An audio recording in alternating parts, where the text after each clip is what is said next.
제가 2009년 4월 13일 날 3일 만에 인천항으로 들어왔는데 네. 딱 들어와서 대한민국 사회를 보는 순간 네. 무슨 느낌이냐면 흑백 TV를 보다가 터치패드 쓰는 그런 아, 그 느낌이었어요. 정도로? 그 정도 차이였어요. 제가 북한에서 상상했던 것에 거의 한 3, 4배 정도 차이였던 것 같아요. 생각했던 것과 너무 다르다. 변절자라 얘기하고 쓰레기라 얘기하고 부역자라 얘기를 하는데 네. 변절자가 뭡니까? 2,500만 북한 주민의 인권을 그러니까 유린하고 네. 그들을 못 살게 구르는 그 폭압적인 그 북한 정권에 등을 돌린 사람들이에요. 김정은 1인 독재는 옹호하면서 북한 주민과 탈북민들의 인권에 대해서는 눈 감고 있고 외면하고 있는 것이 아니겠습니까?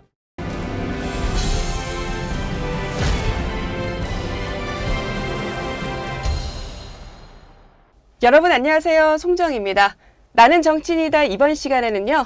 22대 국회에서 유일하게 당선되신 탈북자 출신 국회의원이시죠. 탈북민 공학도 청년 박충건 국민의힘 의원 모셨습니다. 어서 오세요. 안녕하십니까? 네. 국회에 입성하신 지 이제 5개월 조금 넘었나요? 이제 우리 22대 국회가 개원한 지는 이제 2개월 반 정도 됐고 네. 여의도에 입성한 것은 어떻게 보면 인재영입 시절까지 합치면 한 7, 8개월 정도 됩니다. 네네. 네. 어떠세요, 좀?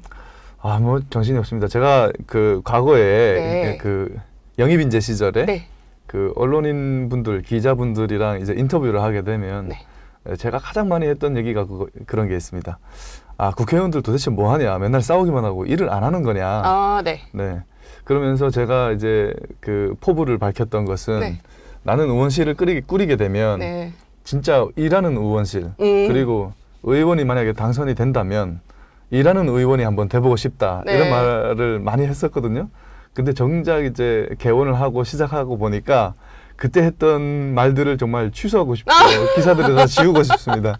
다 네. 걷어들이고 싶으세요? 네, 이렇게 정신없고 이렇게 힘든지 몰랐습니다. 너무 바쁘시죠? 네, 아프순 없고 정말 비효율이다 이런 생각이 듭니다. 그렇죠. 아침부터 저녁까지. 네. 그리고 또 찾아오는 민원인들도 엄청 많으시고, 많잖아요. 네, 그래서 네. 이제 보좌진이 일정 관리를 해주시는데, 네.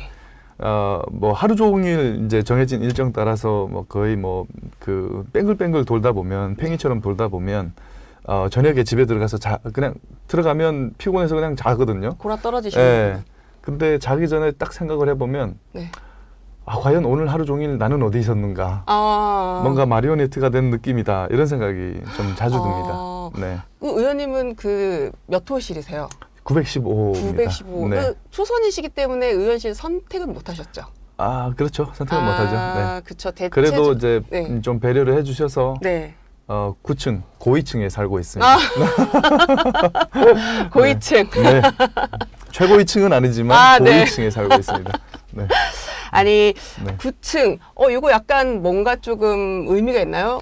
그 의원님 좀 이력이 특이하세요. 네. 근데 이제 제가 그 9층이라고 하는 거에 조금 인연이 있냐고 말씀드린 게 네. 2009년에 그쵸? 구자. 네. 이 의원님 탈북하셨어요. 네. 그것보다 더 인연이 있는 게 있는 게 뭐가 있을까요? 뭐냐면 제가 그 북한을 네. 떠난 날이 네.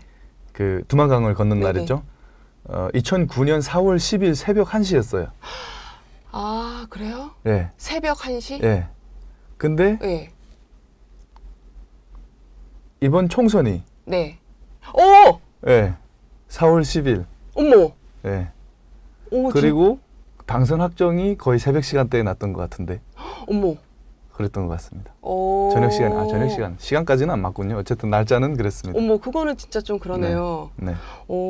아니 그러면은 그 2009년 탈북하셨을 때 의원님 그럼 나이가 지금 되게 젊어 보이셔서. 예, 우리 대통령님 나이로 네. 하면 당시에 23살 정도에 왔습니다. 23살이요? 네. 그럼 그때 북한에서는 뭘 하고 계셨어요? 그때는 이제 제가 대학교를 졸업하고 네. 한 1년 8개월 정도 이제 군수공장 네. 연구소에 배치받아서 이제 네. 정만 걸어두고 일은 안 했습니다. 왜 정만 걸어두고 그때는 이제 이미 생각이 바뀐 뒤라 이제 더 이상 북한 정권 김정일 정권을 위해서 무기 개발은 하지 않겠다 이런 마음으로 이제 출근하지 않았고 어. 그러면서 탈북 준비를 했죠. 근데 그게 네. 북한에서 정만 걸어두고 일을 안 할 수 있나요? 선택할 수 있나요? 제가 아마 조금 더 딜레이 됐더라면 잡혀가지 않았을까. 네. 특히나 이제 제가 졸업한 대학교와 그리고 배치받은 공장이 네. 기밀 등급이 좀 높은 네. 그런 어떤 방위산업 분야이기 때문에 네. 더 버텼더라면 아마 잡혀갔을 겁니다. 어. 당의 어떤 방침과 지시를 어긴 자라는 어떤 그런 죄명을 쓰고. 그 의원님 나오신 대학이 그 김정은 국방종합대학교. 네, 예. 네. 이 대학교가 그러면 우리나라로 치면 어느 대학교의 성격과 좀 비슷하다고 볼 수 있을까요? 물론 딱 맞아떨어지는 대학이 있지는 않을 것 같긴 한데 좀 이해도를 돕기 위해서. 이해도를 돕기 위해서. 네. 뭐 어쨌든 그런 말씀을 하시니까 부연 설명을 하면 그 북한이라는 나라 자체가 나라라고 할 수 있나요? 어쨌든 저 불법 우리 영토를 불법으로 장악하고 있는 저 세력 자체가 어떻게 보면은 세계적으로 어떻게 보면 비슷한 유사한 국가를 찾아볼 수 없을 만큼 그런 국가이다 보니 대학교 자체도 세계에서 유례를 찾아볼 수 없는 그런 대학교입니다. 그래서 비교하기가 정말 어렵고 굳이 비교를 한다 그러면 우리나라의 카이스트와 육사를 합쳐놓은 느낌. 카이스트와 육사를 합쳐놓은 느낌. 순수하게 공대로만 이루어져 있고 학생들은 전부 다 제복을 입고 제복을 입고 군인 신분이고 군인 신분이에요? 군인 신분이고 졸업을 해도 군 복무 경력을 인정을 받고 그래요? 그리고 이제 커리큘럼은 이제 카이스트와 다른 게 온전하게 무기 개발에 포커싱이 되어 있어요. 그래서 이게 1963년에 김일성이 설립한 대학교인데 ICBM을 만들겠다는 목표 하나만 가지고 대학교를 설립한 겁니다. 그래서 이게 좀 특이하더라고요. 이 ICBM만 연구하는 대학이다라고 제가 들었는데 그게 가능한가요? 초반에는 이제 ICBM만 주요 목표로 했는데 이제 역사가 흐르면서 학교가 좀 커지고 하다 보니까 뭐 거의 모든 무기 체계를 다 연구를 합니다. 전공을 하는데 근데 핵심은 주요 주제는 ICBM이다. 그래서 모든 학과를 다 합치면 ICBM 하나 나온다라고 보시면 되고 그 외에도 뭐 여러 가지 뭐 무기들을 또 전공을 합니다. 뭐 사학부라고 숫자 4로 되어 있는 학부가 있는데 여기는 상용 무기 학부로 되어 있어서 여기에 온갖 무기들이 다 들어있어요. 장갑 무기학과, 저격 무기학과, 뭐 해상 무기학과, 잠수함 무기학과, 어뢰학과, 지뢰학과, 뭐 이런 여러 학과들이 쭉 다 포함이 되어 있는 그런 학부도 하나 있어요. 의원님은 무슨 학과 하셨어요? 저는 이제 화학재료공학부라고 있었는데 이게 뭐냐면은 ICBM이나 무기체계에 들어가는 소재를 개발하는 거예요. 최근에 뭐 이런 얘기 들으셨는지 모르겠는데 북한이 ICBM을 뭐 완성했다고 하는데 과연 대기권 재진입 기술이 됐느냐 안 됐느냐 이런 얘기가 있죠. 그 대기권 재진입체 소재도 저희 학부가 담당하는 거고 그리고 뭐 고체 연료 ICBM 이런 얘기도 고체 연료. 고체 연료도 저희 학부에서 하는 거고. 그럼 여기도 우리나라처럼 4년인가요? 5년제입니다. 5년제예요? 그러면 제가 2003년에 입학해서 2007년에 졸업했어요. 03학번이시네요. 네, 03학번인데 나이로 따지면 우리나라로 환산을 하면 전 05학번입니다. 그래요? 네. 북한은 2년 먼저 대학교 가거든요. 그래요? 그러면은 우리나라가 몇 살에 학교를 가죠? 우리나라는 20살에 가잖아요. 그렇죠. 너무 오래전에 대학을 가서 기억이 안 났어요. 북한은 이제 17살 내지는 18살에 어머, 갑니다. 되게 일찍 가네요. 초등학교가 2년이 짧아요. 그래요? 일찍 가는 6살 때 학교를 가나요, 그러면? 그러니까 초등학교가 우리나라는 6학년까지 있잖아요. 거기는 4학년까지 있어요. 그래요? 근데 사실은 이 학교 가기 전에도 의원님 굉장히 영재였다고 제가 이제 의원님에 대해서 좀 공부를 하면서 그리고 이제 이 학교 자체도 뭐 말씀하신 것처럼 보면 굉장히 이제 뭐 어쨌든 북한 사회에서도 굉장히 엘리트들만 가는 이 학교인데 이렇게 탄탄대로가 보장된 곳에서 이제 왜 굳이 탈북을 결심했는지. 이게 참 질문 많이 받았습니다. 그랬을 것 같아요. 초반에 여의도 올 때 많이 받았었고요. 영입인재 시절에. 저희도 그렇지만 사실은 북한에서도 의원님이 네. 탈북하셨다는 소리를 들으면 네. 왜 그랬지라고 생각했을 것 같아요. 양쪽에서 그랬을 다. 겁니다. 네. 그쵸? 뭐 왜냐면 국방대 제가 졸업한 국방대 졸업생이 아직 대한민국에 온 사람이 제가 유일한 걸로 알고 있고요. 아주 과거에 이제 졸업하신 분이 이제 한 분 계셨던 걸로 알고 있는데. 아, 그래요? 네, 아주 과거에. 네. 네, 그런 분이 하나 있었고 어쨌든 제가 거의 유일하다고 보시면 네. 될 것 같고 그만큼 이제 어떻게 보면은 북한 체제에 정말 이너서클에 있는 수호자들을 양성해내는 대학교고 그러니까요. 그래서 뭐 그쪽에서 그나마 나름 북한이라는 그 체제 안에서의 관점상으로 본다면 나름 미래도 보장이 되어 있는 그러니까. 그런 어떻게 보면은 부류라고 봐야 되겠죠? 계층이라고 봐야 되나요? 네. 그러다 보니까 사실상 제가 탈북할 이유는 없기는 하죠. 근데 이게 탈북을 한 제가 이유가 북한 체제의 환멸을 느끼게 된 겁니다. 그러니까 그 체제의 본질을 알게 된 거예요. 몰랐을 때는 몰랐는데 알고 북한 체제의 본질을 딱 깨닫게 되니까 기존에 제가 가지고 있던 세계관이 완전히 180도 뒤집어지는 겁니다. 그리고 나름 그래도 그 안에서는 말씀드렸다시피 미래가 그래도 좀 탄탄대로였던 거 아니겠습니까? 근데 그렇게 탄탄대로였던 미래가 완전히 암담한 미래로 바뀌는 거예요. 그리고 꿈도 희망도 다 잃었습니다. 정말 암담한 그 깨달았을 그 시점에는 정말 암담함을 느꼈고 너무 두렵고 너무 막막해서 거의 한 이틀 정도 잠을 못 잤어요. 심장이 너무 두려움을 딱 느끼게 된 계기가 딱 있으신 거예요? 그게 이제 체제의 본질을 깨달았을 때죠. 그러니까 제가 선이고 정의라고 믿었던 그 체제가 세상에 둘도 없는 악이다라는 걸 깨달았으니까. 그래서 사실 잃어버린 꿈과 희망을 찾아서 목숨 걸고 탈북했다라고도 말씀드릴 수 있을 것 같아요. 뭐 좀 더 말씀을 드릴까요? 뭐 체제를 어떻게 알았는가 뭐 이런 거. 아니에요. 네. 그래서 어쨌든 굉장히 계획을 탄탄하게 세워서 오셨다라고 들었어요. 예, 그래서 제가 머리가 좋으시니까 이 계획도 되게 탄탄하게 세워서 오시는구나라고 이제 생각을 했었는데 네. 한국에 오셔서 내가 상상했던 모습과 많이 다르셨어요? 아니면은 어느 정도 내가 상상했던 모습이다. 많이 달랐습니다. 진짜 많이 달랐고요. 네. 제가 2009년 4월 13일 날, 그러니까 네. 10일 날 두만강 새벽에 건너갔고 네. 3일 만에 인천항으로 들어왔는데 네. 딱 들어와서 대한민국 사회를 보는 순간 네. 무슨 느낌이었냐면 흑백 TV를 보다가 터치패드 쓰는 그런 느낌이었어요. 정도로? 그 정도 차이였어요. 제가 북한에서 상상했던 것에 거의 한 3-4배 정도 차이였던 것 같아요. 그렇게 발전해 있더라고요. 왜냐면은 제가 아무래도 탈북을 결심하고 계획을 세웠을 거 아닙니까? 네. 근데 사실 계획을 잘 안 세우는 사람인데 네. 그래도 목숨 걸고 가야 되고 정말 미지의 땅으로 가야 되다 보니까 계획이란 걸 세우게 되더라고요. 그래서 또 이제 한국은 어떤 사회인지 얼마나 발전해 있는지 그러면은 그런 걸 토대로 내가 갔을 때 무엇을 해야 될까 이런 것들을 생각하다 보니까 그래도 한국에 대한 정보를 좀 이렇게 저렇게 좀 수집을 해서 봤단 말이죠. 그래서 발전해 있구나. 라고 생각을 네. 했는데도 와보니까 너무 많이 발전해 있는 거예요. 딱 제가 예상했던 거에 3-4배. 그리고 또 한 가지는 이제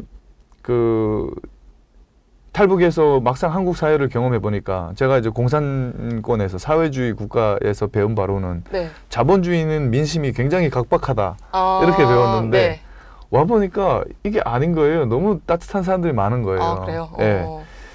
정말 공동체를 돌보는 그 따뜻한 손길들과 그런 마음들이 느껴져서 네. 야 이거 참 생각했던 것과 너무 다르다. 또 다른 의미로. 그래서 했는데 최근에는 그때 제가 대한민국 왔을 때 느꼈던 우리 공동체의 따뜻함이 좀 많이 사라져가고 좀 많이 차가워지는 것 같아서 그래요? 네, 좀 마음이 많이 무겁습니다. 안타깝습니다. 왜 그런 따뜻함이 좀 사라지고 있다고 이게 우리 정치가 네. 너무 양극화되고 이제 진영화되면서 네. 이제 국민들이 이제 반으로 쪼개지고 네. 서로 간에 이제 대립을 하다 보니까 네. 이런 현상들이 좀 더 이게 부각되는 게 아닌가. 그리고 네. 좀 우리 사회가 많이 발전하고 우리 경제가 많이 발전하고 있지만은 네. 그럼에도 불구하고 우리 대한민국이라는 사회가 안정화돼 가면서 네. 우리 청년들이 좀 더 이렇게 뭐랄까 미래를 준비하기에 좀 더 각박해지면서 이런 일들이 벌어지지 않는가 싶은데요. 그래서 뭐 그런 것들이 제가 또 정치를 결심한 한 가지 이유이기도 합니다. 아, 그래요. 그렇지 않아도 좀 여쭤보려고 했는데 지금 어쨌든 의원님은 적응을 잘 하셔서 국회의원도 지금 되신 거잖아요. 사실은 뭐 국회의원이라는 자리는 누구도 되기 쉬운 자리는 아니거든요. 그렇죠. 근데 이제 어쨌든 국회의원이 되셨는데 이 정치를 되기도 어렵지만 되고자라고 이렇게 결심하기도 사실은 쉽지 않은 것 맞아요. 같아요. 왜냐면 이제 굉장히 공적인 영역의 직업이기 때문에 쉽게 결정하기도 어렵고 일을 하는 데 있어서도 굉장히 이 공적 마인드가 굉장히 중요하기 때문에 근데 내가 이제 정치를 좀 한번 해봐야겠다라고 결심하시게 된 딱 계기, 이유 뭐 이런 건 뭐가 있을까요? 제가 사실 평소에 전혀 정치를 하겠다라는 생각을 해본 적이 없습니다. 그리고 제가 정치를 한다? 예를 들어서 뭐 글쎄요, 뭐 정부기관에서 뭐 어떤 공무원으로 일하는 것은 뭐 상상해 볼 수도 있긴 하겠지만은 정치인이 된다, 특히나 국회의원이 된다라는 것은 전혀 생각을 못 하고 살았어요. 그러니까 기업에서 연구원 하셨더라고요. 제 커리어가 그렇잖아요. 정치 준비한 커리어 아니잖아요. 그러니까요. 그래서 저는 무슨 활동가 하셨나 해서 찾아봤어요. 그랬더니 기업에서 연구원 하셨는데 왜 정치? 이렇게. 그렇죠. 그래서 근데 다만 제가 이제 살아온 배경이 있고 탈북한 이유도 있고 하다 보니까 항상 그 어떤 남북관계 문제라든가 통일 문제라든가 그리고 우리 사회 내가 그 소중하게 생각하는 이 대한민국 사회의 어떤 정치 현안들에 대한 관심은 좀 있었어요. 그래서 이렇게 여러 가지 청년들 모임을 하면서 이제 그 어떤 정치 현안이나 이런 것들에 대한 뭐 공부나 또 이렇게 연구라든가 이런 것들은 좀 해왔었고 특히나 남북관계 통일 문제에 대해서 좀 많이 해왔었는데 어쨌든 뭐 정치를 입문한 계기는 그럼에도 불구하고 제가 그 정치를 하겠다라는 생각을 해본 적이 없어서 전혀 정말 뜻밖의 그 국민의힘에서 인재영입 제안이 와갖고 그때 정말 심각하게 고민을 하다가 이제 결국 정치를 한번 해보자라고 결심을 했는데 그 이유가 제가 이제 그 맨몸으로 우리 대한민국에 오지 않았습니까? 맨몸으로 왔는데 이렇게 맨몸으로 온 정말 아무것도 아닌 저를 우리 대한민국 사회가 굉장히 따뜻하게 맞아주고 저를 품어주고 또 우리 대한민국의 그 공동체를 사랑하는 우리 따뜻한 애국 시민들께서 저를 굉장히 많이 도와주시고 이렇게 제가 성장하기까지 이끌어주고 이렇게 기다려주셨단 말이죠. 그런 부분에 대한 제가 우리 사회, 우리 공동체에 보답을 해야 된다는 어떤 부채의식은 항상 마음속에 갖고 살았던 것 같아요. 물론 이제 삶에 이렇게 파묻혀서 여러 가지 뭐 삶의 현실적인 문제들 고민을 하면서 좀 가끔 잊을 때도 있기는 했지만은 그리고 이제 우리 한편으로 또 한 2017년 정도부터는 우리 자유민주주의 대한민국이 큰 위기에 직면하고 있다라는 위기의식도 느껴왔었고 또 최근에는 어떤 점에서 위기의식을 이게 왜냐면은 이제 사법부 장악이라든가 사법부 무력화라든가 뭐 방송 장악이라든가 예를 들어서 뭐 이제 그 우리가 삼권 분립 체제에서 정말 그 무소용한 그 공수처 같은 것들도 막 그 야당이 단독으로 해서 개설을 좀 만들고 삼권 분립 체제가 분명하게 있는데 이것을 시스템을 좀 더 이렇게 단점들을 보완할 생각을 하는 것이지 이걸 무너뜨리고 뭔가 다른 걸 만들고 사법부를 무력화시키려고 한다. 그래놓고는 공수처가 만들어 놓고서도 최근에 공수처가 조사하고 있는 최혜병 특검 결과에 대해서도 못 믿겠다라고 특검을 발의하고 이런 부분들. 그러니까 이런 것들이 뭐 여러 가지로 많이 있었고 우리 기업체들, 우리 대한민국을 이렇게 발전하게 하고 대한민국의 국제적 위상을 지금의 국제적 위상을 있게 한 우리 대한민국의 기업들이 점점 더 글로벌 시장에서 경쟁력을 잃어가고 있는 부분 그리고 우리 많은 이공계 출신들이 해외로 유출되는 것들 특히나 AI 관련 인재들 같은 경우에는 40%가 외국으로 유출된다고 하지 않습니까? 이런 부분들에 대한 문제의식을 갖고 있다 보니까 내가 한번 해봐야 되겠다 이런 생각으로 한번 도전해봤습니다. 맞아요. 의원님이 그 네 번째 탈북자 출신 국회의원이세요. 굉장히 상징성이 있거든요. 그런데다가 조금 특이한 게 공학도 출신이시기도 하고 사실은 또 정치권에서는 탈북민이기 이전에 이 청년 정치인에 대한 상징성이 굉장히 큰데 그 상징성도 갖고 계시더라고요. 그런 셈이죠. 그래서 그런 굉장한 공통분모의 많은 그 중요한 상징성을 갖고 계신 분이구나라는 생각이 오시기 전에 이제 제가 의원님에 대해서 공부를 하면서 좀 생각을 하고 있었는데 그래서 이제 우리나라 지금 이제 한국에서 의원님이 가지고 있는 상징성도 있지만 네. 또 의원님을 이제 북한 주민들이 의원님이 국회의원이 되신 걸 보면서도 어떤 메시지를 느낄까라는 생각도 좀 갖게 되더라고요. 어떻게 보면은 저의 어떤 그 지금까지의 인생 스토리가 어떻게 보면 인간 승리가 아니겠습니까? 이제 뭐 한번 이제 북한에서 엘리트 코스를 밟다가 네. 다 무너지고 다 그 포기한 상태에서 아무것도 없이 이제 낯선 땅에 와서 제로 베이스에서 다시 시작해가지고 국회의원으로까지 됐는데 네. 그 북한 주민들이 보기에는 대한민국이라는 땅, 네. 대한민국이라는 체제를 굉장히 기회의 땅이고 체제라고 생각할 것이고 또 굉장히 어떻게 보면은 북한에서는 상상할 수 없는 북한에서는 정말 빽이 있어야 되고 신분이 좋아야 되고 뭔가 이런 것들이 보장이 되어야만 가능한 그런 것이 대한민국에서는 전혀 고려 사항이 아니고 한 개인이 노력하고 한다면 이제 무언가를 이룰 수 있다라는 자수성가할 수 있다. 자수성가할 수 있다는 굉장히 큰 꿈과 희망을 줄 수 있다고 생각하고 네. 특히나 저와 같이 공부를 했던 국방대학교, 네. 김정은 국방종합대학교의 어떤 동기들이나 네. 선후배들 같은 경우에는 굉장한 충격을 받을 수 있을 것 같고요. 왜냐하면 저 친구가 왜 탈북했을까부터 이제 의문일 것이고, 그렇죠. 그리고 탈북을 했는데 저기 가서 본인들은 아무리 지금 뭐 북한에서 이제 승승장구하고 있을지라도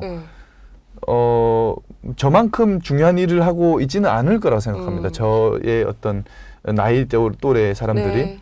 그렇게 봤을 때 이 사람들에게는 엄청난 충격이 되지 않을까. 그래서 이제 쇠뇌돼서 북한 체제에 정말 이제 깨닫지 못해서 북한 체제에 그 어떻게 보면은 순종하고 그 체제를 위해서 일하는 그 국방대 졸업생들에게는 엄청난 충격이 될 것이고 네. 생각이 바뀌었다 하더라도 네. 어쩔 수 없어서 그 체제에 부역하고 있는 사람들에게는 정말 한 줄기 큰 희망이 될 거다라는 생각을 하고 있습니다. 네. 근데 의원님의 소식을 북한에서도 들을 수는 있나요? 이렇게 제가 인터뷰도 많이 나오고 방송에도 많이 나가다 보면 네. 많이 나가지 않을까요? 어떻게 알겠습니까? 대북 항성기 방송으로 방송의 하나의 또 코너로 편성이 될 수도 있고. 그렇겠네요, 진짜. 그렇지 않을까요? 예. 아니, 그렇지 않아도 뭐 22대 국회에서 또 의원님이 유명해지셔가지고. 예. 아니, 또 이 유명해지신 이유 중에 하나도 또 네. 사실은 최민희 거방위원장. 네.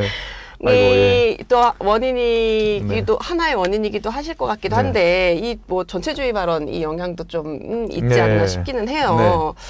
근데 뭐 이게 이제 이진숙 방통위원장 이 청문회 때 요때인 것 같은데 요때 상황 잠깐 좀 설명을 해주시겠어요? 왜냐면 모르시는 분들도 있으실 수도 있거든요. 그렇죠. 네. 이제 이게 참 그 사건이 아직 여진이 아직 끝나지 않은 것 같아요. 그럼요. 예, 계속해서 이제 여기저기서 이제 방송이 되고 있던데 네. 보도도 되고. 네. 상황이 어떤 거였냐면 네. 이진숙 방통위원장 후보자 인사청문회가 역사상 유례 없는 네. 장관급으로는 3일을 진행한 최초의 네. 인사청문회였고 그리고 이게 이 3일로도 모자라서 3일이 이제 국회법상의 인사청문법상의 정해진 최대 날짜입니다. 3일이. 근데 이걸로도 모자라서 현안질이라는 명분으로 하루 추가했어요. 그래서 네, 3 플러스 1 나흘 청문회가 됐습니다. 근데 그리고 이 청문회 도중에 이진수 후보자에 대한 어떤 인신공격성 그리고 뭐 협박 어떤 그런 게 너무 만연한 어떤 청문회였어가지고 제가 의사진행 발언을 하면서 이 청문회의 문제점에 대해서 제가 지적을 했습니다. 네. 다른 어떤 의견을 어떤 생각을 허용하지 않고 네. 그리고 뭐 생각이 다르면은 막 내구조가 다르다 그러고 막 DNA가 다르다 그러고 하면서 네. 인신공격도 뭐 서슴지 않고 이런 어떤 그리고 협의와 소통 자체도 없는 네. 그런 인사청문회를 두고 제가 이걸 뭐라고 불러야 되느냐.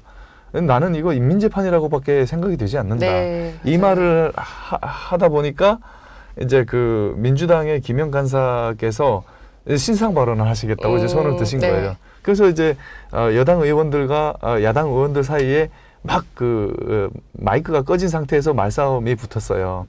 그래서 저도 막 항의를 하고 있던 중이었는데 최민희 위원장께서 그 부분에 대해서 약간 이제 중재를 하시고 끼어드시다가 제가 이게 인민재판 아니면 뭡니까? 라고 하니까 이제 최민희 위원장께서 거기다 대고 전체주의 국가에서 사시다 보니까 민주주의 원칙이 보이지 않으십니까? 라고 네. 얘기를 하신 거예요.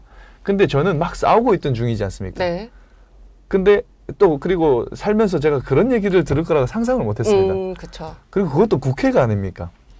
전혀 상상을 못 하던 얘기니까 이게 귀에 안 들린 거예요. 근데 뭔가 이상한 얘기를 들었어요. 네.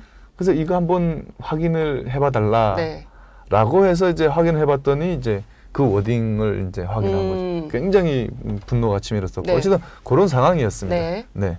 그래서 이제 뭐 그때 이제 의원님께서 이제 굉장히 화가 나는데 이거에 네. 대해서 이제 문제 제기를 하셨고 그래서 네. 최민희 과방위원장도 이거에 대해서는 이제 사과를 하셨어요. 그렇죠. 네, 네. 그래서 의원님도 뭐 사과를 받아들이겠다. 개인적으로 네. 사과를 네. 받아들이겠다라고 네. 이제 말씀을 좀 하셨고 그때 네. 이제 이게 진정성이 있는 사과라고 이제 생각을 하신 건가요? 아니요, 뭐 글쎄요, 진정성에 대한 부분은 네. 그 사과를 하신 본인만이 아시지 않겠습니까? 제가 그거에 대해서 뭐 진정성이 있다 없다라고 말씀드리는 것은 적절치 않은 것 같고요. 네.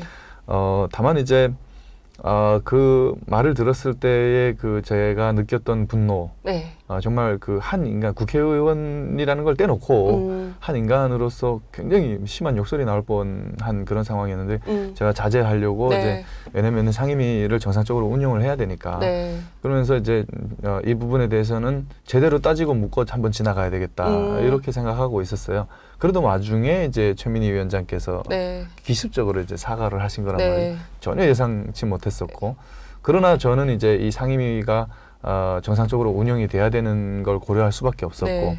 그래서 참 그 당황스럽기는 했습니다만은 그 사과를 받는 게 맞다라고 네. 판단했습니다. 네.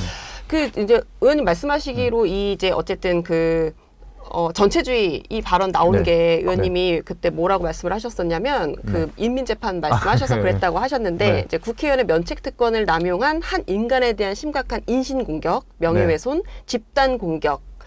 인민재판이 아니냐 네. 이렇게 이제 그 정확한 워딩이 예, 있습니다. 네. 이렇게 이제 네. 문제 제기를 하셨어요. 네. 그러니까 이거에 대해서 이제 최민희 의원이 전체주의 국가에서 생활해서 민주주의적 원칙이 안 보이느냐 이렇게 네. 이제 얘기를 하면서 이제 이 논란이 굉장히 커졌는데 네.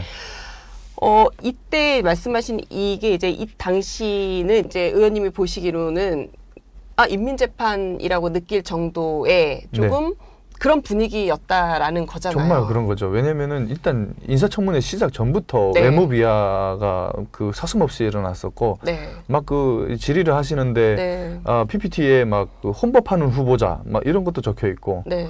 그리고 아예 다른 생각을 허용하지 않습니다. 나와 생각이 다르면 네. 내 구조가 이상하다, DNA 이상하다 그러고 44년간 헌혈을 한 번도 안 했다고 네. 공적 마인드가 의심된다. 네. 아니 그 사회를 위해서 공헌할 수 있는 방법은 헌혈이 기준이 될 수는 없지 않습니까? 네. 어떤 건강상의 이유로 헌혈을 못하는 사람들도 많습니다. 네. 그런 것도 있고. 그리고 일단 회의 운영 자체가 아예 그냥 저희 여당의 의견을 묻지 않고 네. 협의와 소통이 아예 없는 거예요. 그리고 한 사람을 그냥 그 인사청문회 자리에다 앉혀놓고 집단 공격을 해야 되는데 네. 이게 그러면 인민재판이 아니면 뭡니까? 저는 거의 북한에서 하는 그 사상투쟁 회 무대 네, 위에다 네. 올려놓고 한 사람 올려놓고 집단적으로 비판하고 공격하는 거하고 전혀 차이를 못 느끼겠다고. 네. 그래서는 안 된다. 네, 네. 예. 후보자 방통위원장 행정기관에 후보자의 인사청문 자리인데 인사검증 자리인데 이 사람의 업무 능력을 위주로 검증을 해야 되는 것이 아니겠습니까? 네. 근데 이게 이 최소한의 어떤 선이 지켜져야 되는 선이라는 것도 있고 한 인간의 인격이라는 게 있는데 이걸 전부 무시해 버리니까 저는 그게 너무 안타까웠던 거죠. 그 인사청문회가 이제 지나고 나서 이제 민주당에서 2인 체제로 이제 공영방송 이사 선임한 거 네. 관련해서 이제 이게 위법이다. 그러면서 이제 2차 청문회를 이제 단독 채택을 해서 그렇죠. 또 다시 이제 2차 청문회 이제 뭐 방송 장악 관련 2차 청문회라고 해서 청문회가 있었잖아요. 네. 그래서 청문회 이제 다녀오셨는데 오늘 한 네. 거 말씀하시는 그쵸. 거죠? 네. 예, 다녀오셨는데 네. 이 2차 청문회는 그러면 네. 그 인민재판이라고 비판하셨던 그 청문회와 비교했을 때 어땠는지 그 분위기를 좀 전해주세요. 그래서 뭐 이진숙 방통위원장 후보자 인사청문회만큼은 아닌데 네. 정말 그 이진숙 그 방통위원장 후보자 인사청문회를 제가 이제 이진숙 죽이기라고 표현을 하는데 네. 그 이진숙 죽이기에 이은 김태규 네. 직무대행 죽이기가 아닌가. 아, 그래요? 예, 이런 생각이 들고 오늘 이제 쟁점 중에 하나가 네. 제가 오후에 이제 그 속개를 하면서 네. 이제 보니까 그 우리 저 김태규 방통위원장 직무대행을 네. 저 증언 거부로 고발을 했더라고요. 네, 증언 거부를 이유로 이제 고발하는 네. 그걸 저기 네. 망치를 두들기시더라고요. 네, 최민희 위원장께서. 맞아요. 예. 근데 이게 그 증언 거부로 고발한 이유가 뭐냐면 그 이진숙 방통위원장과 김태규 부위원장께서 이제 공영방송 이사진 네. 박문진하고 이제 KBS 이사진을 이제 선임했잖아요. 네. 그것이 이제 회의를 진행했는데 그 회의에 대한 저 뭐랄까 속기록을 네. 제출해라라고 네. 한 거거든요. 예, 예. 근데 이게 지금 제출할 수 없는 상황이 돼 버렸어요. 왜냐면은 제출을 하려면 이게 그 그러니까 방통위 설치법에 따라서 네. 그 위원들이 의결을 해가지고 네. 그 의결한 내용을 가지고 이제 그 속기록을 보고 정리한 걸 보고 나서 이제 각 위원들께서 확인을 한 다음에 네. 그걸 접수해서 그 제출하는 방법 그리고 날짜 이런 네. 것들을 정해가지고 제출을 해야 되는 겁니다. 네. 근데 지금 의결을 할 수가 없잖아요. 확인도 해야 돼. 이게 그 속기록도 확인도 하고 그다음 제출을 해야 되는데 네. 왜냐하면 이진숙 후보자 방통위원장이 탄핵 소추돼가지고 직무 정지 상태입니다. 네. 의결할 수가 없어요. 예. 그러니까 제출할 수 없게 원인을 민주당에서 제공을 하고 네. 제출할 수 없다라고 말한 사람을 증거 거부한다고 이제 고발을 해버린 거예요. 적반하장이죠. 예. 그리고 그뿐만이 아닙니다. 오늘도 마찬가지로 막말이 난무했는데 네. 이번에 선임된 이사들 이름 불러봐라 라고 하면서 기억력 테스트나 하고 있고 그랬나요? 왜냐면 지금 저 KBS 이사진 7명 한 11명 총 11명인가를 임명을 했는데 네. 이 사람들 이름을 다 기억해라 불러봐라라고 기억력 테스트하고 네. 그 그러니까 질의에 대해서 대답을 하고 있는데 건방 떨지 말라 그러고 팔짱 끼고 얼굴 비비지 말라 그러고 네, 그리고 이해력이 떨어지는 건가 이런 얘기도 하시고 굉장히 고압적인 자세로 협박과 정말 그 망신주기가 난무하고 네. 있는 또 청문회다. 그 2인 체제 의결 외에 뭐 또 다른 쟁점 있는지 여쭤보려고 했는데 뭐 지금 보니까 뭐 기본 쟁점은 이제 2인 체제죠. 예, 그게 그렇습니다. 주로 쟁점이었고 아니 그 저희 네. 국민의힘 김재원 최고위원이 저희 나는 정치이다 출연하셔서 네. 그 방통위원장 탄핵이 1년 새 3번이나 됐다 네. 그러면서 하시는 말씀이 뭐 예수님 공자님이 방통위원장으로 와도 탄핵될 것 같다 이렇게 말씀을 네. 하시더라고요. 근데 지금 의원님 보시기에는 그럼 이거를 해결할 수 있는 해법은 뭐가 있을까요? 이거 계속 이렇게 될 수는 없잖아요. 뭔가 해법을 좀 찾아야 되는데. 네, 이게 굉장히 지극히 맞는 말씀이라는 생각이 들고요. 네. 그리고 정말 적절한 비유를 하셨다라고 생각이 드는데 저 역시 이제 회의석상에서 그런 얘기를 했습니다. 이진숙이 아니라 다른 누군가가 왔더라도 당신들은 탄핵했을 거다. 예.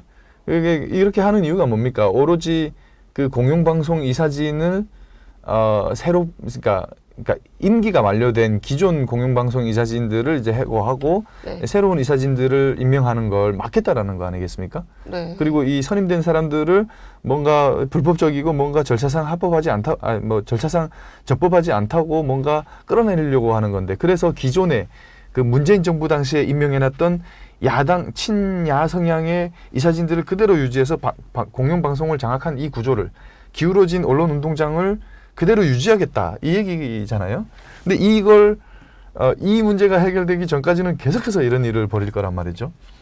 그래서 저는 이 2인 체제의 어떤 어떤 부적절함을 지적하고 있는데 그 2인 체제가 된 것도 결국에는 원인 제공자가 민주당입니다.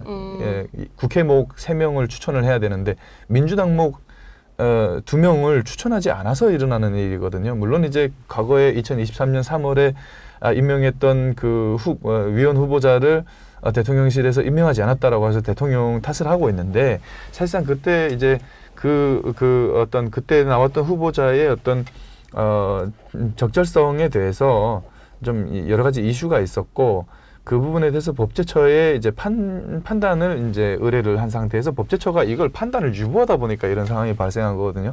그러면은 어쨌든 정상화시키려면 민주당에서 추천을 해서 국회 몫이 추천이 돼야 되는데, 그게 그 뒤로 아예 그냥 뭐 대통령 임명 안 하니까 하고 그다음 다른 후보를 추천을 안 하니 이제 이런 상황이 벌어진 거죠. 근데 그래서 이런 얘기도 나오고 있어요. 차라리 이럴 거면은 네. 새로운 후보가 앞으로도 이런 일이 있을 수 있잖아요. 그러니까 새로운 후보가 만약에 추천이 안 된다 그러면 기존의 그러니까 방통위원들을 네. 임기를 자동 연장을 하거나 네. 아니면은 지금은 이제 국회 몫을 한 번에 3명을 동시에 추천하는 건데 차라리 뭐 1년 단위로 네. 한 명씩 돌아가면서 이렇게 추천하면은 그나마 이제 그 2인까지 안 가는 그런 이제 구조가 되지 않을까. 네. 뭐 이런 제안도 있습니다. 네. 예. 지금 그 의원님 모시고 네. 이 얘기를 좀 하다 보니까 이제 과방 얘기가 좀 계속 얘기가 돼서 네. 민주당 소속 또 과방위 의원님 얘기도 좀 들어보면 또 좋겠다는 생각이 들어서 예, 좋습니다. 양쪽 다 들어봐야죠. 그러니까요. 네. 그래서 다음에는 저희가 또 민주당 과방위 소속 의원님도 모시고 관련 얘기도 좀 함께 들어보도록 하겠습니다. 그리고 이제 좀 저희가 다음으로 좀 넘어가서요. 네. 의원님이 이제 어쨌든 초선으로 이제 오시면서 네. 국회에서 되게 활발하게 활동을 지금 하고 계세요. 그래서 일단 간첩죄 개정안도 발의를 좀 하셨더라고요. 예. 그래서 이게 지금 이 적용 범위가 이제 원래 적국이었는데 네. 외국으로까지 확대하는 걸로 알고 있어요. 네. 예, 그래서 이 개정안 내셨는데 이 취지 그리고 이 내용 좀 자세히 좀 설명을 좀 해주세요. 그 이번에 네. 그 우리 이제 정보사인가요? 거기 이제 블랙 요원들 블랙 요원들 우리 요원들에 대한 네. 휴민트에 대한 그 정보가 이제 사고가 좀 터졌죠. 사고가 나서 네. 북한으로 넘어가고 우리 모든 이제 그 휴민트 요원들이 다 소환되지 않았습니까? 네. 그래서 완전히 이제 휴민트가 망가지는 대참사가 일어났는데 네. 이 정보가 넘어간 것이 이제 중국인에게 먼저 넘어갔습니다. 그리고 네. 나서 그걸 통해서 이제 북한으로 넘어갔는데, 이런 경우에 그 우리가 지금 적국으로만 이제 현행법이 되어 있단 말이죠. 네. 근데 이 적국으로만 되어 있으면 북한으로 직접 넘어간 게 아니면 이걸 간첩죄로 다스리기가 어렵습니다. 네. 그래서 이것을 이제 외국으로 확대해야 된다라는 것이고, 그러면 이제 중국으로 넘어가더라도 우리가 이걸 간첩죄로 처벌할 수가 있게 되고, 그리고 저는 여기서 멈추면 안 된다고 생각해요. 우리가 이제 제일 그 주적으로 북한이 저렇게 지금 존재하고 있고, 네. 우리나라를 상대로 심각한 어떤 안보 위협을 조성하고 있는 국가이고 우리에겐 제일 큰 위협이죠.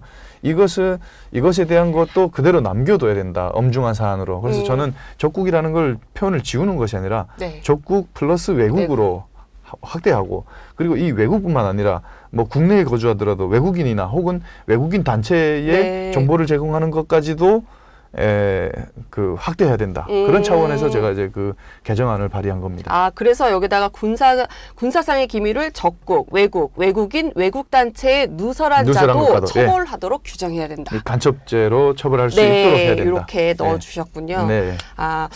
그 보통 탈북자 출신 국회의원분들이 외통위를 가시는데 네. 과방위를 자원하셨다고 네.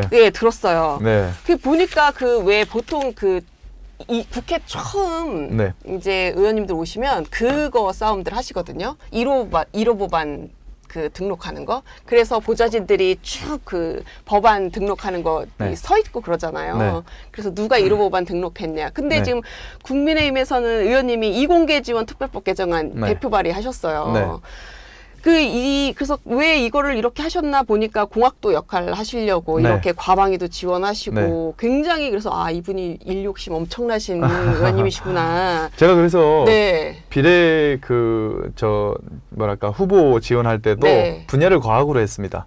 제 아이덴티티 중에 어떤 탈북민이라는 아이덴티티도 있지만 아까 우리 앵커님 기자님께서 말씀하신 것처럼 공학도라는 아이덴티티도 있고 청년이라는 아이덴티티도 있습니다. 네. 근데 제가 이 모든 걸 다 이제 균등하게 가져가려고 하지만 그 중에서도 네. 가장 중요한 것을 먼저 해야 되겠다. 네. 그래서 제게 가장 중요한 것은 과학이다라는 생각을 했고, 왜냐면 향후 지금 이제 요즘 최근 그러니까 현 시대를 우리가 기정학 시대라고 부르잖아요. 네. 기술이 이제 국제적 위상을 좌우하는 네. 기정학 시대고, 저는 장담하건대 향후 100년은 과학기술이 세계를 지배할 것이다라고 네. 생각하고 있어요. 그래서 이제 가방위를 지원한 거고, 이제 그 차원에서 이제 이공계 과학기술 중에서도 이 과학기술을 발전시키는 데 있어서 가장 핵심은 사람이다라고 생각해서 이공계 지원 특별법 개정안을 제안을 했고, 네. 이제 국회 상임위에서 이제 가방위가 방송 때문에 싸우다 보니까 네.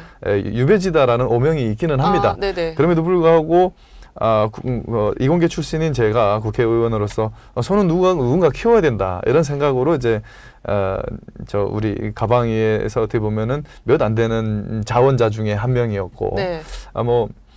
그래서 이제 최근에 그랬음에도 불구하고 방송 때문에 과학기술이 다뤄지지 않는 걸 보면서 제가 많은 언론들에 나가서 이럴 거면은 차라리 과학과 네. 방송을 분리해서 상임위 운영하자라는 어떤 의견 개진을 계속해서 했었고, 네. 뭐 이제 이럴 때 쓰는 말은 아니겠지만은 개똥밭에 굴러도 이승이 좋다라는 그 속담이 있지 않습니까? 네네. 그래서 저는 그렇게 생각합니다. 아무리 좀 힘들긴 하겠지만은 네. 개똥밭에 굴르더라도 네. 가방위가 더 좋다. 가방위에 있어야 된다. 이런 생각으로 지금 가방위에 임하고 있습니다. 과방위에서 과학의 일소위인가요? 네. 일소위 잘 네. 안 열리는. 곧 열릴 것 같아요. 왜냐하면 이제 여론이 이 네네. 가방위가 네. 과학기술과 민생 현안이 너무 논의가 안 된다라는 여론의 어떤 비판이 거세지니까 네네. 그걸 의식해서였는지 오늘 네. 아침에 그러니까 청문회를 이제 개회를 하면서 네. 상임위원장께서 그런 얘기를 하시더라고. 아니 내가 그 소위를 좀 이렇게 법안 소위를 열라고 양당 간사님들께 그렇게 얘기를 했는데 왜 안 열고 계세요? 하고 두 간사님을 혼내시더라고요. 그래서 이제 열리나요? 네, 그래서 이제 아마 위원장님께서도 이제 그런 발언을 하시는 걸로 봐서는 조만간 이제 준비해서 열리지 않을까. 9월쯤에는 한번 예상을 해봅니다. 그러면 이제 의원님의 또 이 주 네. 특기가 또 더 이제 네. 제발 바라고 있습니다. 예, 특기 발휘가 또 좀 더 네. 나오겠네요. 네.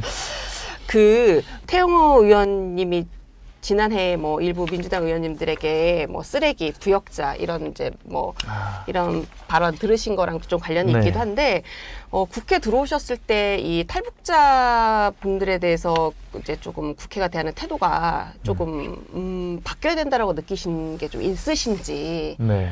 뭐 개인적으로 그 좀 있으시면 좀 의견 좀 주셨으면 해서. 저도 이제 그 국회에 들어오기 전에도 마찬가지였지만은 네. 이 부분에 대해서는 정말 이 고쳐져야 되는 것이다. 우리 정치권에서 정말 인식을 개선해야 되는 것이다.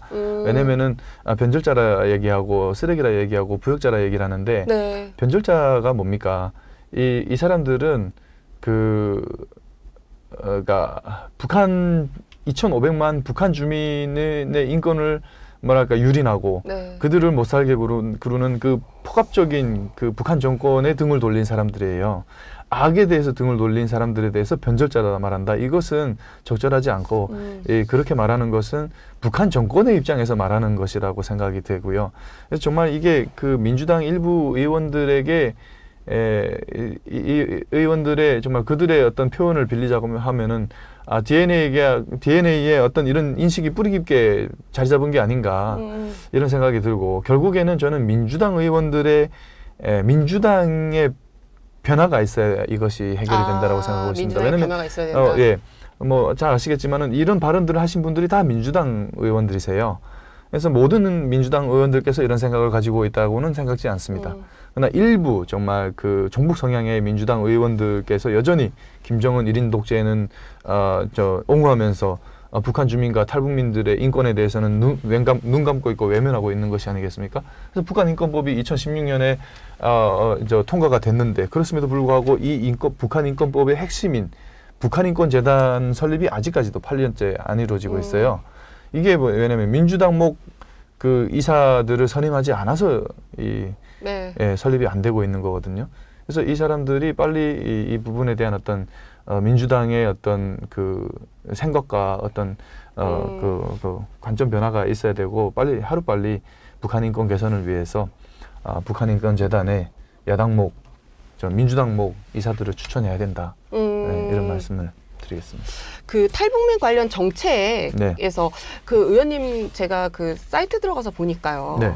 그 제3국에서 태어난 어린이들 교육 관련해서 예. 예, 그게 그 친구들은 우리나라에서 교육을 받지 못하는 상황인가요? 제가 그걸 모르다가 의원님 걸 그 영상을 보고 이 친구들은 교육에 사각지대에 놓여 있나라는 걸 그때 알았어요. 이게 네. 교육을 받지 못하는 게 아니고요. 네. 교육은 받는데 교육 지원을 받지 못하는 겁니다. 네, 왜냐하면 이제 그러니까 이제 탈북민들이 이제 그 대한민국에 오지 않아요. 네. 그러면 이제 정착 지원이라는 걸 받게 됩니다. 네. 근데 이 정착 지원에는 여러 가지 뭐 생활을 하는데 필요한 정착 지원이라든가 또 교육이 필요한 사람들은 교육 정착 지원, 그러니까 어떤 대학교 입학할 때 뭐 탈북민 전형이 있다든지, 네. 그리고 뭐 등록금을 좀 지원해 준다든지, 네네. 생활비를 좀 지원해 준다든지 이런 지원들이 있어요. 근데 이것은 딱 탈북민에 한해서만 지원이 되는 겁니다. 네. 이게 탈북민이라는 것 규정은 북한에서 태어난 자입니다. 그럼 제3국에서 출생한 자는 탈북민이 아닌 거예요. 그러면은 부모는 예를 들어서 어머니는 탈북민인데 제3국에 와서 이제 결혼해가지고 애를 낳으면 이 친구는 한국에 왔을 때 탈북민이 아닌 거예요. 근데 이게 이 어머니도 이제 대한민국에 와가지고 네. 적응하는데 힘들 거 아니겠습니까? 네. 일자리도 새로 얻어야 되고 돈도 벌어야 되고 집안 살림도 해야 되는데 거기에 이제 애까지 이제 돌봐야 되는 네. 상황인 겁니다. 그러면 이 부모의 정착에도 이제 지장이 되고 네. 애한테도 이제 애도 어려움을 겪게 되는 거죠. 학교 가는 게 어려워지고 뭐 여러 가지 이제 그런 상황들이 벌어지는데 이런 것들을 이제 지원해서 네. 이 친구들의 어떤 바른 성장을 도와주자 이런 차원입니다. 왜냐하면 이게 이 친구들이 그 굉장히 아이덴티티가 복합적인 아이덴티티예요. 엄마는 북한 사람이고 네. 또 한국에 왔는데 대한민국 국민인데 태어나기는 중국에서 태어났고 네. 그다음에 언어도 대한민국 언어를 한국말을 잘 못하고 이러다 보면 한국에 와서 굉장히 정체성의 혼란을 겪고 또 우리 한국 학교에서 적응도 잘 못해요.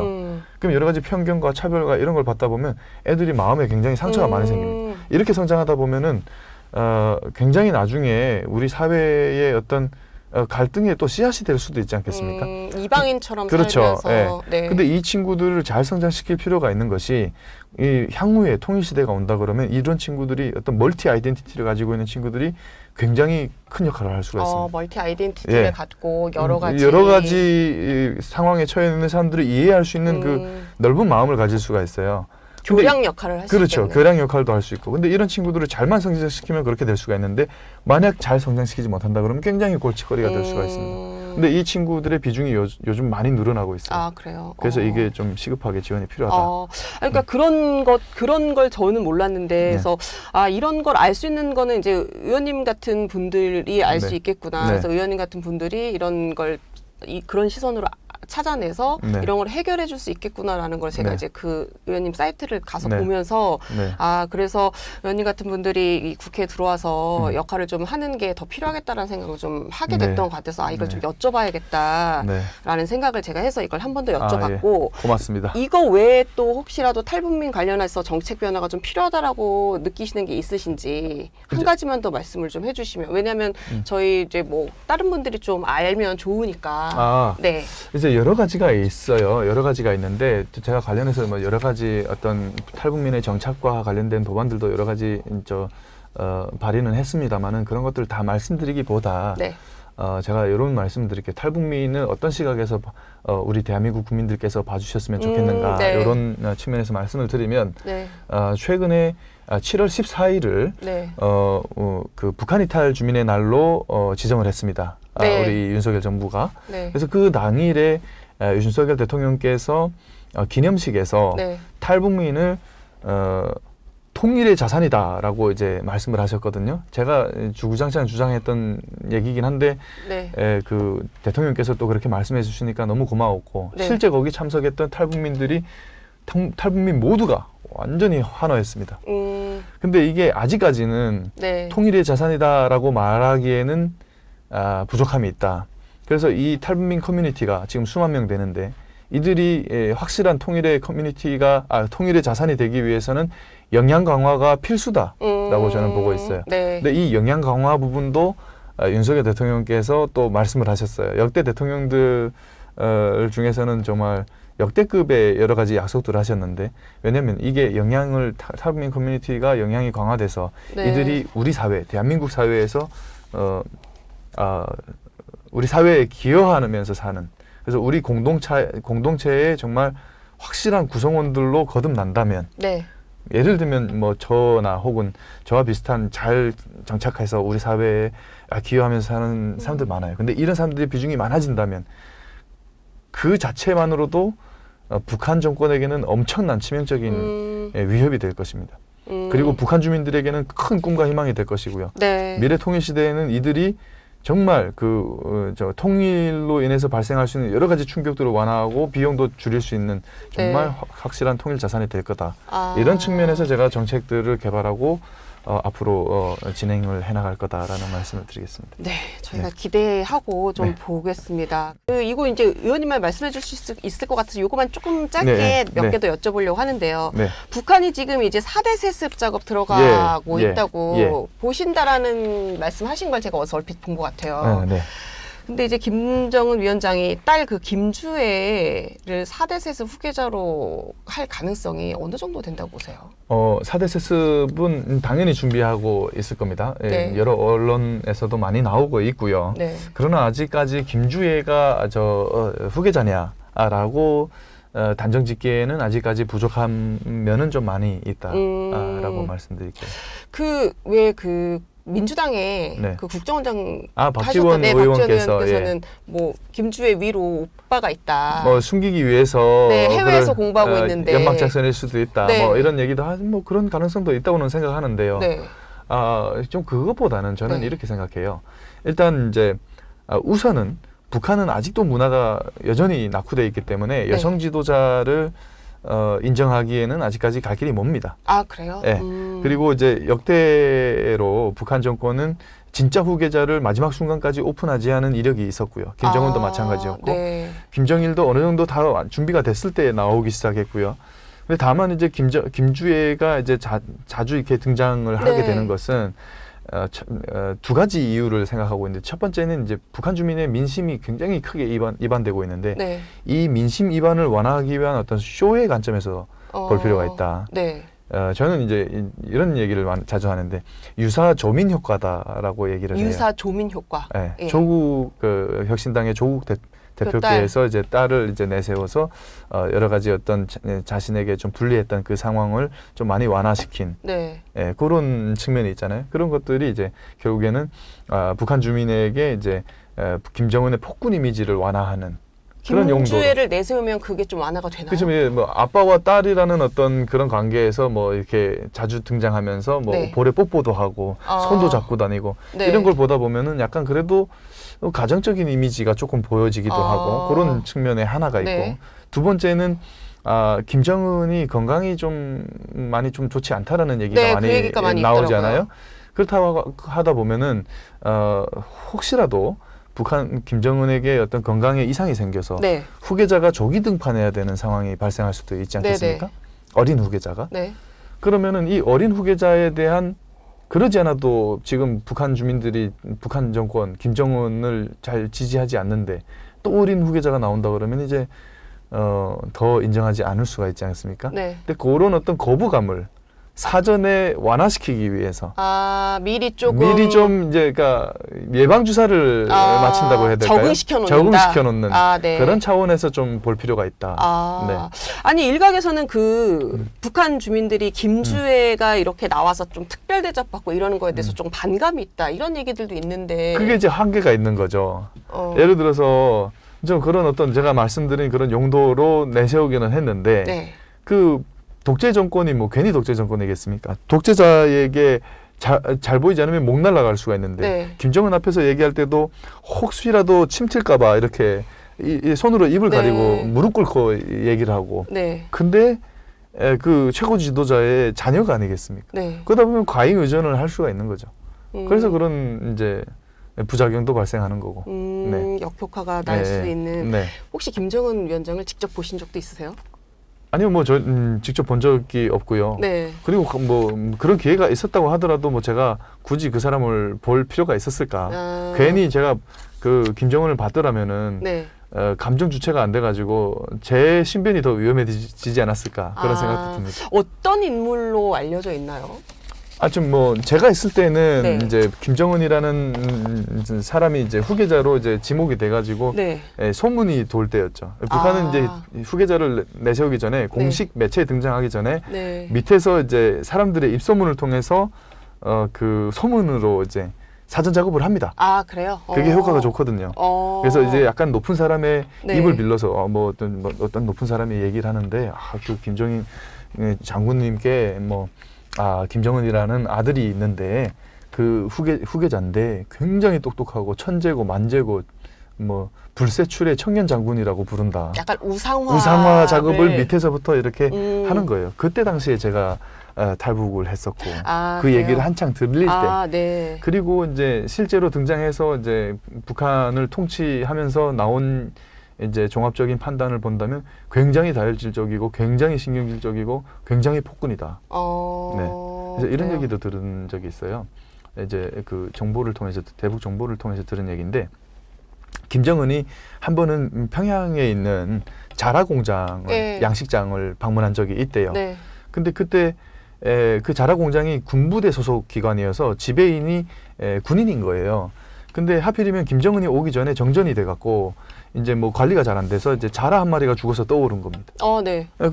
근데 그럴 수 있잖아요. 그럼요. 근데 김정은이 이렇게 왔다가 그거 보고 나서 그날 뭐 기분이 안 좋았는지 그거 보다가 죽은 자라를 보고 관리를 어떻게 한 거야 하면서 그 지배인한테 화를 낸 겁니다. 화를 내고 돌아서서 가다가 그 화가 안 풀려가지고 다시 돌아와서 그 사람 견장을 손으로 잡아서 떼고 네. 이 새끼 죽여. 어머. 그래서 바로 처형했다라는 얘기가 있습니다. 그 정도로 다혈질이고 굉장히 폭군이다. 그래요? 네. 북한은 그게 가능한. 그 최고 지도자의 말이 법 네. 위에 있으니까요. 헌법 위에 있죠. 네. 북한도 헌법은 있습니다. 네. 네. 아니 그 북한이 최근에 저희 오물풍선 네. 계속 살포하잖아요. 네. 벌써 11차례 살포를 했는데 네. 여기서 최근에 화재 발생했어요. 네. 이걸로 근데 이게 원하는 장소에 이제 떨어뜨리기 위해서 타이머랑 이거 기폭장치 매달아서 맞아요. 그런 것 예. 같은데 네. 이거 우리 정부 어떻게 대응해야 되나요? 이런 경우에? 이제 저는 적절하게 대응을 하고 있다라고 보고 있습니다. 우선 이제 그 아까 화재 얘기를 하셔서 네. 얘기를 드린 건데 만약에 이걸 격추하면 안 되냐라는 얘기도 있습니다. 네네. 근데 이게 격추하면 안 되는 것이 네. 만약에 격추한다고 생각해 볼게요. 이게 풍선이 매달려 있는 상태에서 떨어지는데도 차량이 떨어지면 차량이 파손되잖아요. 네. 근데 만약 격추를 했어요. 네. 그러면 풍선이 맞을 확률이 크지 않겠습니까? 그러면 그 공중에서 아주 높은 상공에서 15km 정도 되는 그 중량물이 네. 그냥 자유낙하하는 겁니다. 그럼 이거 맞으면은 더 큰 피해가 발생하지 않겠습니까? 네. 만약에 사람 맞는다고 생각해 보세요.